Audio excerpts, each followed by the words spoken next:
PCOS reversal జరుగుతుందండి. అయితే పాటించవలసింది ఏంటంటే 30 to 45 minutes బ్రిస్క్ వాకింగ్ ఉండాలి.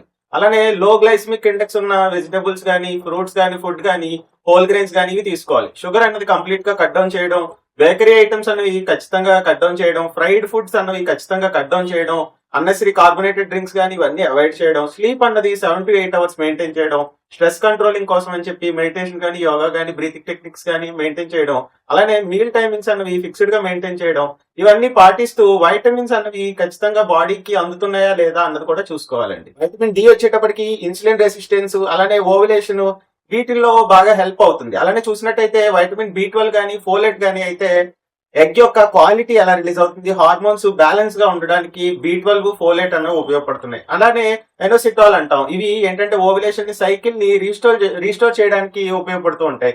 omega-3 ఫ్యాటీ యాసిడ్స్ వచ్చేటప్పటికి ఇన్ఫ్లమేషన్ ని తగ్గించి టెస్టోస్టెరాన్ లెవెల్స్ వీటిని మేనేజ్ చేస్తుంది. మెగ్నీషియం వచ్చేటప్పటికి మనకి షుగర్ క్రేవింగ్స్ అనేది బాగా తగ్గించడం, స్ట్రెస్ అనేది కంట్రోల్ అవడానికి చూస్తూ ఉంటుంది. జింక్ వచ్చేటప్పటికి యాక్నే కానీ, హెయిర్ లాస్ కానీ, హార్మోన్ బ్యాలెన్స్ లో కూడా బాగా ఉపయోగపడుతుంది. కాబట్టి బాడీకి అడిక్వేట్ గా వైటమిన్స్ అనేవి అందుతున్నాయా లేదా అన్నది చూడడం. అలానే ఇంకోటి ప్రథమమైన గుర్తుపెట్టుకోవాల్సింది ఏంటంటే ఎప్పుడు కూడా కన్సిస్టెన్సీ అన్నది బాగా ఇంపార్టెంట్ అండి. ఈ రోజు చేసి వదిలేయడం కాకుండా ప్రతిరోజు లైఫ్ లాంగ్ లైఫ్ స్టైల్ అన్నది ఇలా మెయింటైన్ చేయడం కానీ పాటించినట్టయితే చాలా వరకు డిసీజ్ నుంచి మనం బయటకు రావచ్చు. ఎస్పెషల్లీ పీసీఓఎస్ లాంటి కంప్లైంట్స్ నుంచి కంప్లీట్ గా బయటకు రావడానికి ఆస్కారం. Thank you.